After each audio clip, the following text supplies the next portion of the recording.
Chapter 3. A Caucus Race and a Long Tale. They were indeed a queer-looking party that assembled on the bank. The birds with draggled feathers, the animals with their fur clinging close to them, and all dripping wet, cross, and uncomfortable. The first question, of course, was how to get dry again. They had a consultation about this, and after a few minutes it seemed quite natural to Alice to find herself talking familiarly with them as if she had known them all her life. Indeed, she had quite a long argument with the Lory, who at last turned sulky and would only say, "I am older than you and must know better." And this Alice would not allow without knowing how old it was, and as the Lory positively refused to tell its age, there was no more to be said. At last the Mouse, who seemed to be a person of authority among them, called out, "Sit down, all of you, and listen to me. I'll soon make you dry enough." They all sat down at once, in a large ring, with the Mouse in the middle. Alice kept her eyes anxiously fixed on it, for she felt sure she would catch a bad cold if she did not get dry very soon. "Ahem," said the Mouse with an important air. "Are you all ready? This is the driest thing I know. Silence all around, if you please." William the Conqueror, whose cause was favored by the Pope, was soon submitted to by the English, who wanted leaders, and had been of late much accustomed to usurpation and conquest. Edwin and Morcar, the Earls of Mercia and Northumbria— "Ugh!" said the Lory with a shiver. "I beg your pardon," said the Mouse, frowning, but very politely. "Did you speak?" "Not I," said the Lory hastily. "I thought you did," said the Mouse. "I proceed. Edwin and Morcar, the Earls of Mercia and Northumbria, declared for him, and even Stigand, the patriotic Archbishop of Canterbury, found it advisable—" "Found what?" said the Duck. "Found it," the Mouse replied rather crossly. "Of course you know what it means." "I know what it means well enough when I find a thing," said the Duck. "It's generally a frog or a worm. The question is, what did the Archbishop find?" The Mouse did not notice this question, but hurriedly went on. "Found it advisable to go with Edgar Atheling to meet William and offer him the crown. William's conduct was at first moderate, but the insolence of his Normans— How are you getting on now, my dear?" it continued, turning to Alice as it spoke. "As wet as ever," said Alice in a melancholy tone. "It doesn't seem to dry me at all." "In that case," said the Dodo solemnly, rising to its feet. I move that the meeting adjourn for the immediate adoption of more energetic remedies. Speak English, said the eaglet. I don't know the meaning of half those long words, and, what's more, I don't believe you do either. And the eaglet bent down its head to hide a smile. Some of the other birds tittered audibly. What I was going to say, said the dodo in an offended tone, was that the best thing is to get us dry would be a caucus race. What is a caucus race? Said Alice. Not that she wanted much to know, but the dodo had paused as if it thought that somebody ought to speak, and no one else seemed inclined to say anything. Why, said the dodo, the best way to explain it is to do it.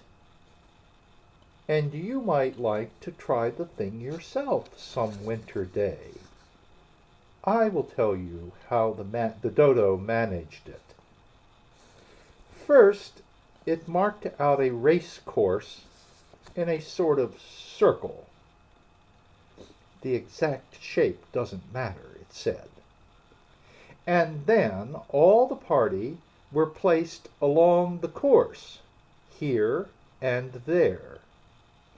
There was no 1, 2, 3, and away, but they began running when they liked, and left off when they liked, so that it was not easy to know when the race was over. However, when they had been running half an hour or so, and were quite dry again, the dodo suddenly called out, "The race is over!" And they all crowded round it, panting and asking, "But who has won?" This question the dodo could not answer without a great deal of thought, and it sat for a long time with one finger pressed upon its forehead, the position in which you usually see Shakespeare in the pictures of him, while the rest waited in silence. At last the dodo said, "Everybody has won, and all must have prizes." "But who is to give the prizes?" quite a chorus of voices asked. "Why, she, of course," said the dodo, pointing to Alice with one finger, and the whole party at once crowded round her, calling out in a confused way, "Prizes! Prizes!" Alice had no idea what to do, and in despair she put her hand in her pocket and pulled out a box of comfits. Luckily the salt water had not got into it, and handed them round as prizes. There was exactly one apiece all round. But she must have a prize herself, you know," said the mouse. "Of course," the dodo replied very gravely. "What else have you got in your pocket?" he went on, turning to Alice. "Only a thimble," said Alice sadly. "Hand it over here," said the dodo. Then they all crowded round her once more, while the dodo solemnly presented the thimble, saying, "We beg your acceptance of this elegant thimble," and, when it had finished this short speech, they all cheered. Alice thought the whole thing very absurd, but they all looked so grave that she did not dare to laugh, and as she could not think of anything to say, she simply bowed and took the thimble, looking as solemn as she could. The next thing was to eat the comfits. This caused some noise and confusion, as the large birds complained that they could not taste theirs, and the small ones choked and had to be patted on the back. However, it was over at last, and they sat down again in a ring and begged the mouse to tell them something more.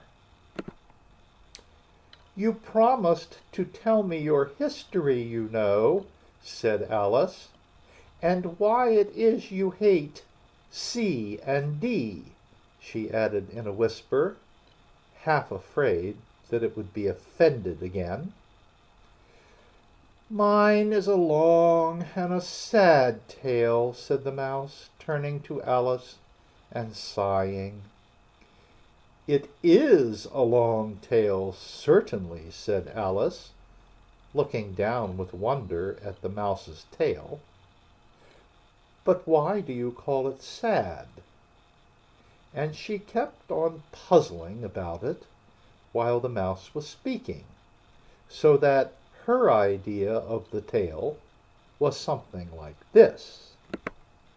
Here the words are written on the page 1 to 4 on a line, and the lines are offset so they snake down the page in a wavy fashion. And here's what they say. Fury said to a mouse that he met in the house, "Let us both go to law. I will prosecute you. Come, I'll take no denial. We must have a trial. For really this morning I've nothing to do." Said the mouse to the cur, "Such a trial, dear sir, with no jury or judge, would be wasting our breath." "I'll be judge, I'll be jury," said cunning old Fury. "I'll try the whole cause, and condemn you to death." And there's where the snaky text ends. Continuing, "You are not attending," said the mouse to Alice severely. "What are you thinking of?" "I beg your pardon," said Alice, very humbly. "You had got to the 5th bend, I think?" "I had not," cried the mouse, sharply and very angrily. "A knot," said Alice, always ready to make herself useful, and looking anxiously about her. "Oh, do let me help to undo it." "I shall do nothing of the sort," said the mouse, getting up and walking away. "You insult me by talking such nonsense." "I didn't mean it," pleaded poor Alice, "but you're so easily offended, you know." The mouse only growled in reply. "Please come back and finish your story," Alice called after it, and the others all joined in chorus. "Yes, please do." But the mouse only shook its head impatiently and walked a little quicker. "What a pity it wouldn't stay," sighed the Lory, as soon as it was quite out of sight, and an old crab took the opportunity of saying to her daughter, "Ah, my dear, let this be a lesson to you never to lose your temper." "Hold your tongue, Ma," said the young crab a little snappishly. "You're enough to try the patience of an oyster." "Oh, I wish I had our Dinah here, I know I do," said Alice aloud, addressing nobody in particular. "She'd soon fetch it back." "And who is Dinah, if I might venture to ask the question?" said the Lory. Alice replied eagerly, for she was always ready to talk about her pet.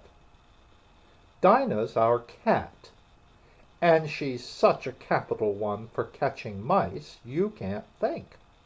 And oh, I wish you could see her after the birds. Why, she'll eat a little bird as soon as look at it." This speech caused a remarkable sensation among the party. Some of the birds hurried off at once. One old magpie began wrapping itself up very carefully, remarking, "I really must be getting home. The night air doesn't suit my throat." And the canary called out in a trembling voice to its children, "Come away, my dears. It's high time you were all in bed." On various pretexts they all moved off, and Alice was soon left alone. "Oh, I wish I hadn't mentioned Dinah," she said to herself in a melancholy tone. "Nobody seems to like her down here, and I'm sure she's the best cat in the world. Oh, my dear Dinah, I wonder if I shall ever see you any more." And here poor Alice began to cry again, for she felt very lonely and low-spirited. In a little while, however, she again heard a little pattering of footsteps in the distance, and she looked up eagerly, half hoping that the mouse had changed his mind and was coming back to finish his story.